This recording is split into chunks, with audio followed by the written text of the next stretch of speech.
नमस्कार सर। नमस्कार। मैं जयकृष्ण कुमार निष्पक्ष द इम्पार्शियल न्यूज़ की तरफ से आपका स्वागत करता हूँ। अ, हम अपने दर्शकों को बता दें कि हम मिल रहे हैं आज डॉक्टर रविशंकर कुमार चौधरी सर से। आप टीएमबी कॉलेज में हिस्ट्री के प्रोफेसर हैं और आप कोरोना के बारे में हम दर्शकों को साझा करेंगे अपने विचार को। तो सर हम जानना चाहेंगे कि ये जो अभी लॉकडाउन की स्थिति है लगातार बनी हुई, ये 21 दिन पहले था, फिर से 21 दिन बढ़ाया गया। ये कितना हमारे लिए, क्या लगता है कि 21 दिन काफ़ी है, 42 दिन हमारे लिए? सबसे पहली बात, प्रधानमंत्री जी के द्वारा 2 चरण में लॉकडाउन किया गया है। पहले चरण में हम लोग 21 दिन लॉकडाउन में थे, फिर 19 दिन के लिए बढ़ाया गया। मेरे हिसाब से तो यह भी नाकाफ़ी है, क्योंकि कोरोना के संक्रमण के श्रृंखला को तोड़ने के लिए लॉकडाउन अभी कुछ दिन अनवरत जारी रहना चाहिए, क्योंकि लॉकडाउन के बाद ही हम देख पा रहे हैं कि हमारे बीच उनके मरीजों की संख्या कम हो पा रही है। अदरवाइज आप देखिए, जहाँ जहाँ लॉकडाउन का समुचित पालन नहीं हो रहा है, वहाँ पर इसका संक्रमण बहुत तेजी से फैल रहा है। जैसे उदाहरण के तौर पर मध्य प्रदेश को ले सकते हैं। सबसे ज़्यादा मरीज मध्य प्रदेश में पाए गए। महाराष्ट्र सबसे ज़्यादा प्रभावित है। महाराष्ट्र अभी भी लॉकडाउन को सही ढंग से फॉलो नहीं कर रहा है। इसके लिए सबसे महत्वपूर्ण है कि हम सोशल डिस्टेंसिंग का फॉलो करें।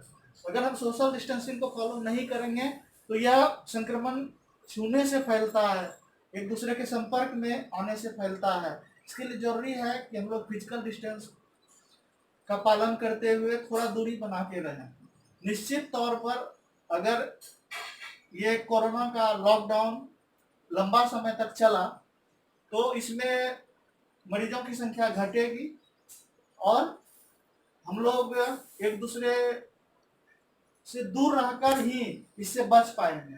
अगर हम लोग संपर्क में आएंगे तो हमें संक्रमण फैलेगा। हमें इससे बचने की जरूरत है। कम से कम निकलें तो मास्क लगा के निकलें, हैंड सैनिटाइजर का यूज करें। कम से कम 20 सेकेंड तक हम लोग हैंड वॉश कर सकते हैं। और लॉकडाउन बहुत सारे राज्य ने और भी ज़्यादा बढ़ाने का निर्णय लिया है, जिसमें हम देखते हैं कि उड़ीसा आगे है, जून तक है। आपका तेलंगाना राज्य ने जून तक लॉकडाउन घोषित किया है। इस तरह की बातें केरला सब में भी हो रही है। लेकिन हमारे बिहार में माननीय मुख्यमंत्री नीतीश कुमार जी 20 अप्रैल से कार्यालय को क्रमबद्ध से खोलने का निर्णय लिया है कि किस तरह से कर्मचारी 1/3 करके रोटेट करके आएंगे।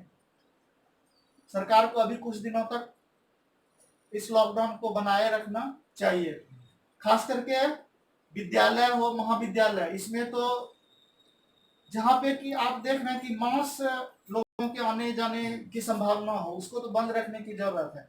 अगर कोई कार्यालय आप इस अवधि में खोल भी रहे हैं तो वहां पर आप सोशल डिस्टेंसिंग का पालन करें।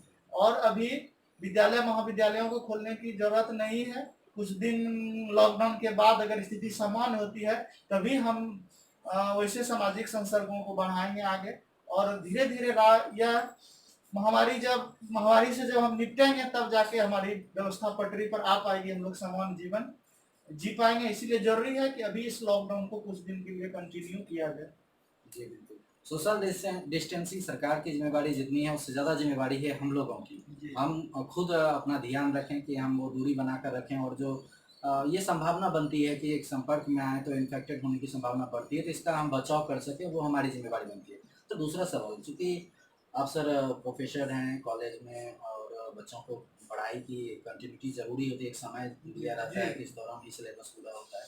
तो उसके लिए आप क्या कर रहे हैं? किस तरह से मतलब इसकी कमी पूरी की जा देखिए, सकती है? लॉकडाउन से पूर्व महाविद्यालय सब में लगभग हम लोग तीनों स्नातक खंड का सिलेबस हम लोगों ने पूरा कर दिया जी था। जी। हमारे पार्ट 3 के स्टूडेंट सेंटअप हो चुके थे। पार्ट 1 पार्ट 2 का पढ़ाई चल रहा था, उनका भी लगभग मार्च में फॉर्म भरने का शेड्यूल है। क्योंकि आप जानते हैं कि मई और जून का महीना परीक्षा का मौसम होता है। हम लोग को अभी अगर कोरोना का लॉकडाउन नहीं होता तो निश्चित तौर पर पार्ट 3 का हम लोग एग्जाम विधिवत ढंग से विश्वविद्यालय शुरू कर देते हैं। लेकिन अभी भी स्नातकोत्तर के कुछ कोर्सेस रनिंग में है। सेमेस्टर 2 का एग्जाम होना था, सेमेस्टर 4 की पढ़ाई हो रही थी। वैसे स्थिति में विश्वविद्यालय ने हम लोगों को आदेश दिया है कि आप लोग ऑनलाइन क्लास चालू कर सकते हैं। आप लोग जूम ऐप के माध्यम से पढ़ा सकते हैं। स्टूडेंट का व्हाट्सएप ग्रुप बनाकर आप पढ़ा सकते हैं। आप फेसबुक पर कंटेंट पोस्ट कर सकते हैं। ये सारे निर्णयों के मद्देनजर रखते हुए लगभग विश्वविद्यालय ने निर्देश भी जारी किया और हम लोगों को महाविद्यालय स्तर पर भी निर्देश प्राप्त हुआ है इस तरह से आप लोग छात्रों से जुड़े। हम लोगों ने प्रत्येक खंड के छात्रों के साथ हम लोगों ने व्हाट्सएप ग्रुप बनाकर उनके सवालों को हम लोग लेते हैं, फिर अपने यथोचित उत्तर बनाकर उस पर हम लोग रेगुलर पोस्ट कर रहे हैं। हमारे महाविद्यालय के कुछ टीचर यूट्यूब चैनल चला के पढ़ा रहे हैं। बहुत सारे टीचर जूम ऐप से जुड़े हुए हैं जो कि ऑनलाइन क्लासेस ले रहे हैं। तो हम लोगों का ये प्रयास है कि इस महामारी के दौर में भी इनका पढ़ाई डिस्टर्ब नहीं हो, और जैसे ही स्थिति सामान्य होगी तो हम लोग फिर पुनः परीक्षाओं का आयोजन करेंगे और प्रयास रहेगा कि छात्रों का सत्र विलंब से न हो। इसके लिए हम लोग को राजभवन से भी आदेश आ चुका है। आप लोग विश्वविद्यालय के वेबसाइट पर कंटेंट पोस्ट करें ताकि छात्र लाभ उठा सके। महाविद्यालय के वेबसाइट पे आप लोग कंटेंट पोस्ट करें। तो इस और हमारा विश्वविद्यालय प्रशासन भी जागरूक है और हमारा टीएनबी कॉलेज महाविद्यालय प्रशासन की तरफ से भी हम लोग को निर्देश है कि हम लोग ऑनलाइन पढ़ाई जारी रख सकते। जी जी, यह अच्छी खबर है। विश्वविद्यालय के साथ साथ ही राजभवन से भी आपको अच्छे निर्देश प्राप्त हैं। अब शिक्षकों की जिम्मेदारी बनती है कि वो अच्छे कंटेंट के साथ लोगों के बीच, छात्रों के बीच आए। सर, ये रहा आपकी जिम्मेदारी।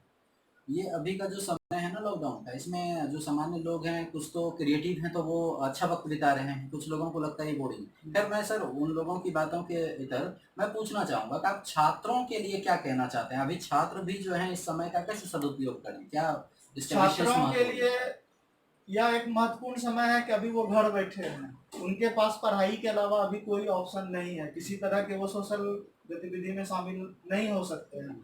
उनके लिए सबसे अच्छा सुअवसर है कि हम लोगों ने उनको जो पूर्व में पढ़ाया है उस पाठ को रिवीजन करें। दूसरी बात, वो बुक का सहारा ले सकते हैं। बुक से मेरे टेक्स्ट बुक है उनका सहारा लेकर नोट्स तैयार कर सकते हैं, पढ़ सकते हैं। अगर आप ऑनलाइन क्लासेस से जुड़े हैं तो अपने शिक्षक से जुड़कर अपनी समस्याओं को सॉल्व करवा सकते हैं। दूसरी बात, सिर्फ पढ़ाई नहीं, पढ़ाई के अलावे भी अगर वो चाहें तो शारीरिक व्यायाम करके अपने स्वास्थ्य पर ध्यान दे सकते हैं। जिनको कुकिंग में इंटरेस्ट है वो खाना पॉजिटिव वे में हम इसे देखें तो हमारे लिए रचनात्मकता का सही समय है। हम रचनात्मक कार्यों को करके, किताबों को पढ़कर, साहित्य के साथ वक्त गुजारकर और जो दूसरे हॉबीज हैं हमारे उनमें अपना वक्त जाया इसके साथ हम अपना अच्छा वक्त गुजार सकते हैं। तो सर, हमसे बात करने के लिए आपका बहुत बहुत आभार।